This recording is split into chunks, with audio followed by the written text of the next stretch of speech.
Hey everyone, Sly47 here. I've got the beginner's guide to torpedoes in World of Warships Blitz for you here. Now, this line is an absolute lie most of the time, but you should treat it more like... I'll let Captain Barboza answer that one for me. What is more what you call guidelines? So today I'm going to be going over a few different theories and practical applications of torpedoes in World of Warships Blitz so that you can hit your torpedoes more often. Let's get into it. So if you are new to this game, let's actually go over the torpedo controls real quick. So on the right side of the screen, you can see a little toggle between your guns and your torpedoes. Sometimes you might even have a third option there, but mostly you'll have two right there. So just toggle between and it switches you over to the torpedo view.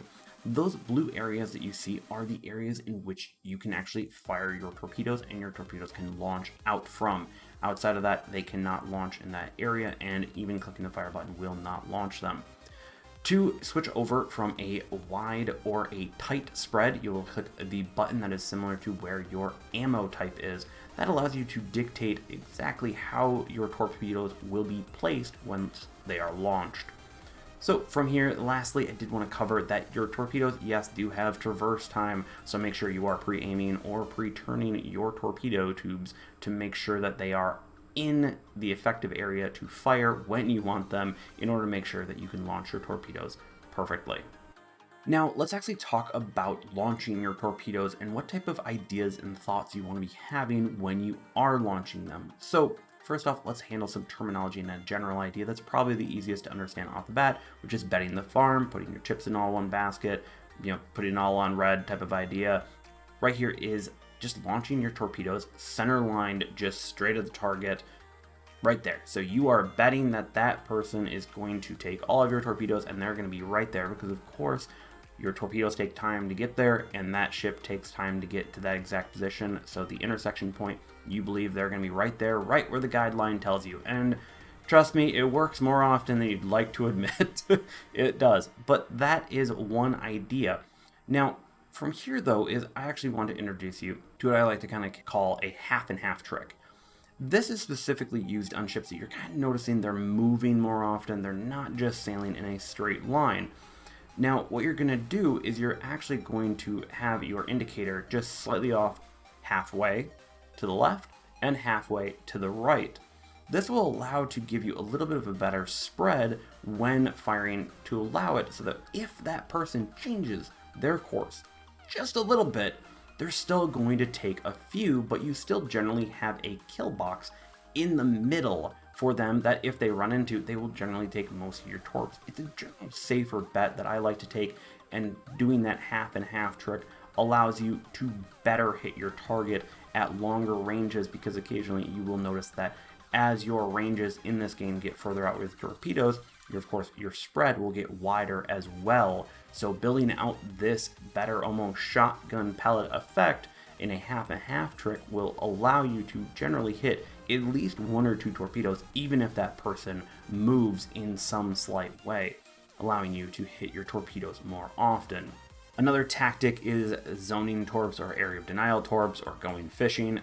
Depending on what you want to say, it's flooding a capture point, especially early on in the game, because typically you really won't have any close-up or confirmed shots with your torpedoes on anyone really early on in a game. So it's best to just sometimes, hey, launch them, and by the time that you need them next time, they'll be reloaded anyways. So why not go fish into a cap, launch off your torpedoes in a nice wide spread to kind of cover the cap, and who knows, you might actually find a ship in there that you don't see yet, which is very good information for you to be able to position yourself well, or you're going to have to require the enemy team to have to adapt to your torpedoes that are coming in order to dodge them, while you potentially can have all your guns on them, shooting them while they can't. And that is an early quick way to win an engagement.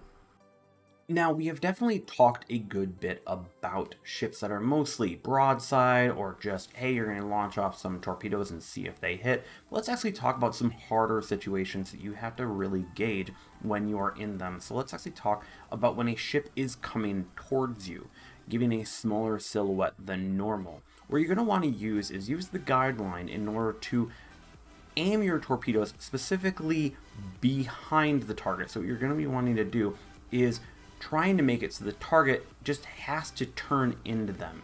Now, specifically, you're going to want to fire them in a very tight spread that will make them capable of dodging them. But if they don't dodge in time, that will make sure that the most amount of torpedoes will hit them. Because if this is per se at a longer range, by the time the torpedoes hit, them turning into them, they might only take one just because the spread of your torpedoes is just so wide. So make sure to try to stack up those torpedoes when a person is specifically coming towards you so that they turn into at least 1, 2, maybe 3, maybe 4, who knows, of those torpedoes, so you can inflict the most amount of damage when a ship is coming at you.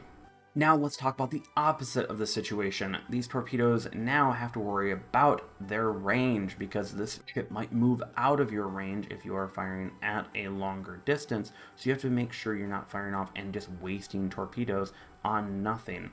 So as you can see here, the ship is running away. You are once again going to want to keep them tightly packed so that when they do hit, you have a chance, because this, of course, the ship is running away. They are going to make your spread wider and wider. So keep those torpedoes just nice and packed and exactly where you want to fire them, and just make sure that that ship will be in range by the time your torpedoes hit. But once here, the ship can still dodge, but hopefully you've packed them tight enough that even at that long range, your spread isn't too much and you still can hit a few torpedoes. Now let's talk about knowing your torpedoes in this game. There are a plethora of different types of torpedoes in this game, and most of them vary on 3 general subjects: flooding chance, speed, and damage done. So let's actually talk about a few general ones for people who are wanting to get into this game and pick from there. So off the bat, your standard DD, pretty much your Grozavoy, your gearing lines, both of those have excellent, just good torpedoes overall. They do a good bit of damage, they flood pretty well, and their speed is just fine. Or, if you want to specifically specialize just in torpedoes, you can go on the Shimakaze line, having a crap ton of fast torpedoes, but a very long reload, unfortunately. Next up is those people who want to also get those fast torpedoes, but are willing to kind of play that more MMO playstyle of cooldowns with fires, floods, everything, the Holland line. That guideline is definitely more of a guarantee than you want to admit. Excellent line for having those people who want to hit a bunch of torpedoes that are super fast and cause a bunch of flooding damage. And then finally, if per se you want to be able to plant a minefield, you can. The Elbing line is there. They send off long range slow torpedoes. You should be very much using these torpedoes in a more zoning area of denial situation, because even at close range you can still miss with these torpedoes because of just how slow they are, but they will hit like a brick when they do, which is at least nice. So World of Warships Blitz has a plethora of torpedo styles for anyone who wants to play this game. I, for myself, pretty much love a good variety of it because the strategies that come along with all of them is just great. Now, one final trick for this video that I wanted to cover, and something you can use to gauge a player's skill. So if a player is within your torpedo range, maybe you're in concealment, in smoke, behind an island, don't fire your torpedoes off immediately. Watch that guideline. See how they move if you can. If you notice they are changing their course, altering their speed, something I covered in last week's video, you're going to want to view that guideline as just an idea, and you might want to launch the Torps completely in a separate direction than that, or on one side versus the other, depending on what you see. You also might see a pattern to that player. Maybe they're speeding up, slowing down, going to the left, then speeding up, slowing down, going to the right. You can use that information to nail your torpedoes a little bit better. So slow down, pace yourself when you're using torpedoes if you have the chance, in order to better know your enemy, because you also might learn, hey, this player is very good. They're changing their direction, changing their course, which means that they might know exactly where you are because they know the torpedoes might be in the water. So you can bait them with knowing that knowledge and potentially firing off your torpedoes in the exact position where they will be, where they think that they are doing enough dodging maneuvers in order to make sure that they dodge your torpedoes and you can catch them off guard. So definitely take your time with torpedoes and learn them, as they can be incredibly powerful in World Warships Blitz. And that is all for today's video. If you liked or learned anything from it, hit that like button. It really does help support the channel. Subscribe if you haven't. Hit the notification bell to see whenever a new video goes live. Plus, shout out to the Super Chatters, YouTube members, and Patreon members for all the support on this channel. Next week, I'm going to teach you how to CV. Yeah, I am. Yeah, we're going to do this together. Oh man, I can't wait to see all of CV mains cringe.